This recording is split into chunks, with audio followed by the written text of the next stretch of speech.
What's going on, guys? It's Different Dimension Pegasus. I appreciate you guys for tuning in. DDD is one of my favorite decks. Without further ado, let's talk about it a little bit. Before even getting into any combos, I wanted to highlight two cards that I am playing specifically within the deck. Me and a good friend of mine talked about this. I really feel like Jack in the Hand, a card that you've been seeing pop up in the Flunderies deck, as well as Where Arfdal, a card that you've been seeing for years. It's also been seen in Spiral decks in the past. And Tenyi Spirit Adhara. Now, the reason I'm playing Adhara is because it's an easy tuner. It's an easy way to get to Halqifibrax, which you need in this deck. And it makes your opponent contemplate giving you a specific card. Now, whether that's Necro Slime, whether that's Savant Kepler, or whether that's a card like Adhara, usually if you activate Jack in the Hand, they're going to give you the Savant Kepler. And if you open both of these cards, where Arfdal being the other card, it ensures that you're going to see Savant Kepler regardless, which is going to help you get to the combo that you pretty much wanted anyway. That's why I wanted to show that first, just to show that, hey, this, guys, is how you jump directly in to a bigger combo. As far as this second combo that I wanted to show, it revolves around Kepler, Necro Slime, and DD LAMIA. A lot of you guys, if you've never seen the combos, everything pretty much revolves around Savant Kepler, the Stratos of the deck, being able to search out all of the deck, but specifically the Dark Contract with the Gate, which can help you to get into Swirl Slime. That is pretty much what you want to do with each and every hand, is get both of the slimes in the hand and get Lamia somewhere within circulation. Using these two in the hand, you're pitching those two to make the Genghis, and then from there you're summoning another monster onto the field and then triggering Alexander and Savant Kepler to make Cross Sheep, and then from there in the graveyard you're banishing a Necro Slime to make another Genghis. Cross Sheep is going to allow you to special summon back Lamia. Then the DDD Genghis Khan, the level 6, allows you to summon back Alexander. Then from there, making Halqifibrax, summoning out yet another DDD. You get to trigger Alexander's effect to be able to spam back onto the field yet another Lamia. So this is pretty much how the deck revolves around those cards. It's pitching the slimes from hand and getting Lamia out onto the field. Using those two, you make Siegfried because you need a DDD card. And then from there, making another 8, whether that be Chaos Ruler, whether that be Savage Dragon, is totally up to you.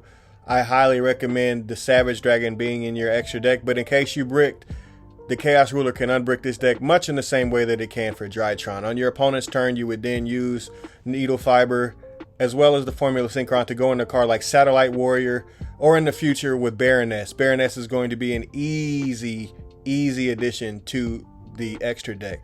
In the main deck, I feel like you 100% want to play Crossout. This is definitely going to be a deck that's going to benefit greatly. And when I say greatly, I mean greatly off of a card like Crossout, because it allows you to pretty much play from there. Now, as far as more hands, or when you don't open the Swirl Slime, I just wanted to show different hands where you can specifically get into it. Again, with Swirl Slime pitching itself and another DD card, you get to make Genghis, and then from there banishing the Swirl Slime from the grave allows you to spam out a card from your hand, special summon a DDD out onto the field, and then from there the Copernicus can then dump pretty much any card that you want.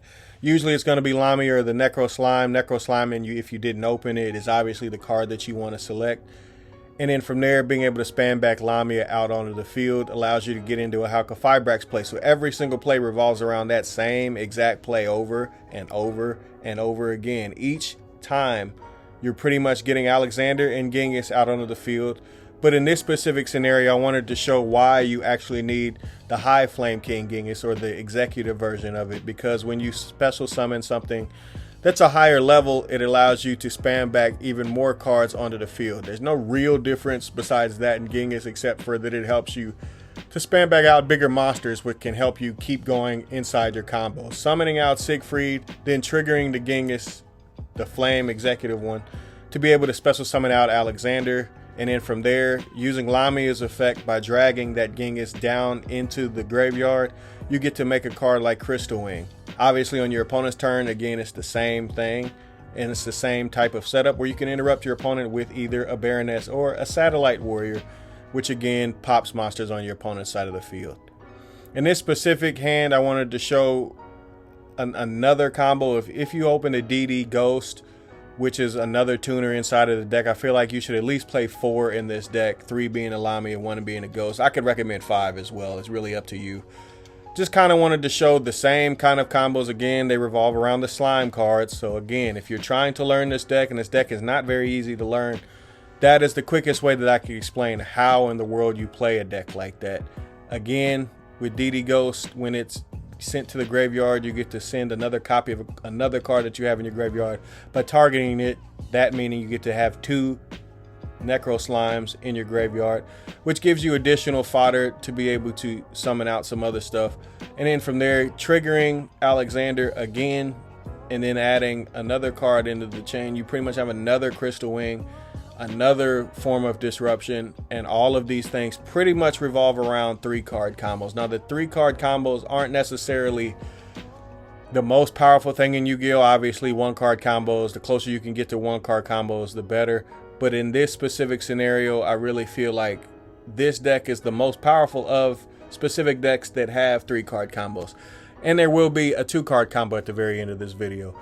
I wanted to show and highlight Gilgamesh and why you would want to play a card like this, because, well, let's face it, guys, if you can add cards like Copernicus and Savant Kepler into the scales, you can pendulum summon in this deck. And yes, this is a pendulum deck. It was the very first pendulum deck, actually, that everybody's kind of forgotten about. But Gilgamesh allows you to special summon out. It's really like special summoning out because of what you're going to do with them. But it allows you to put cards from your deck into your pendulum scale, 2 different cards. Usually I would go for this card, the King Apocalypse, as well as the DDD King, the Ragnarok, because these 2 specifically are a combo in and of themselves, but it would make you play the Armageddon card if you do want to play this combo. Obviously, if you don't remember what Ragnarok does, whenever a card is spammed out onto the field, which the other card, the Armageddon card, can do for itself, that allows you to have rank 8 access pretty quickly because you get to spam it out, as I'll show in a combo in a second. The Copernicus, obviously, when you put that in the scale along with the Savant Kepler, you really have a wide range of being able to pendulum summon. And that's pretty much going to be the only way that you ever actually get to pendulum summon in this deck, but it does come up occasionally. In this last combo, I wanted to show specifically a 2-card combo that I feel like is actually insane. I actually came across this, shout out to Zephyr War Games. I saw this on their page. I do actually play DDD, so I actually have been playing it somewhat online. I'm gonna kind of withdraw some gameplay because of some scenarios and some stuff, and I really do want to play this deck in real life, and I don't like showing everything. I gotta hold something back, guys. But I will show you the combo because I feel like it's actually insane. It revolves around Artifact Dagda, as well as Gilgamesh and Kali Yuga being inside of your deck. Now from here, whenever you activate an effect, don't forget that Artifact Dagda will chain directly, and Gilgamesh activates on summon, meaning you get to chain the Dagda to that, being able to set an artifact. From there, I wanted to show Savant Thomas as well as Orthos inside of the extra deck, or the pendulum zones, the pendulum spell and trap zones. And then from there, the Orthos being able to pop a card and then add another card from your extra deck back into your hand allows you to have a wide range to be able to pendulum summon, again, a scale 3 and a scale 10, and then be able to special summon out the Savant Thomas off of a pendulum summon. From there, Savant Thomas can then take a card out of the extra, well, I keep wanting to say extra zone, but bottom line, you get into a Kali Yuga, and then from there, being able to activate that on your opponent's turn and then chain Dagda again. You pretty much have a live Artifact Scythe because you get to Feather Storm or Heavy Storm or Feather Duster. You get to pop a whole lot of back row all at the same time, and being able to trigger a Moral Talk and an Artifact Scythe is actually ignorant. In this last little bit, I wanted to show why you play specific cards. This other contract, the Swamp King, is for when you don't actually open the Swirl Slimes. It's like another copy of the Swirl Slimes in case you've never, or if you've never seen it, or you've always wondered why in the world people use it. It's for when you don't open specific fusion stuff like the Necro Slime and the Swirl Slime. you definitely need this card inside of your deck. It's not even a question, so just leave that alone. As far as the King Calamity, I wanted to show inside of the deck how it usually will come up. Usually if you end on the Halka Fibrax or either Savage Dragon or a Chaos Ruler, because they're both dark dragon non-tuner monsters, as well as having cards like Formula Synchron and still having another card like DDD Ghost on the field, you do need a level 2 and you need multiple tuners for the King Calamity. That allows you to summon out the King Calamity, and then from there you just completely turn your opponent's turn off. So this deck, while it does have a struggle to pretty much set up huge combos, guys, I will say if you do set them up, it can completely take your opponents away, turn away. It's just an issue of how easy is it to get your combo going, and with crossout coming out, it's definitely something that you want to consider.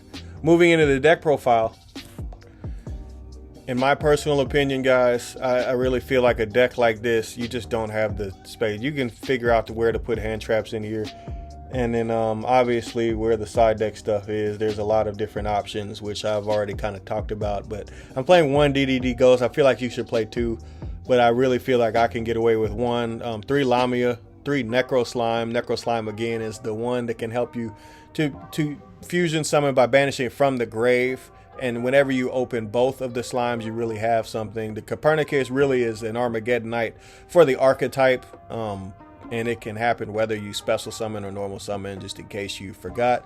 Savant Kepler again is the Stratos, in case you've never seen. Swirl Slime is the hand fusion spell. It's basically your polymerization in the deck if you've never seen the deck played. I highly recommend maxing out on the slimes. I don't even think it's a question. With Ragnarok, I feel like you should also play 3, but I feel like 2 is the perfect number because you want to see it, but you don't want to see it that much. Because I'm playing Jack in the Hand and Where Arfdale, I'm playing Adhara. This is just a tech choice of mine, a tech choice that has been shown to me by a good Italian friend of mine. He loves the deck even more than I do. He's very, very good with the deck. I'll try to get him in a replay video. Triple Allure, in my opinion, I feel like Allure is a really, really good card for the deck because it helps you to just cycle through it. And you always draw a lot of extra cards that you may or may not need, just calling it kind of what it is. Again, with the Jack in the Hand, the 1-for-1, the Where Arfdale, the Desires, the Talents, being able to get the same or sculpt the same hands over and over again, along with cards like Instant Fusion, are definitely strong and powerful options on how to keep opening and hand sculpting inside of this deck.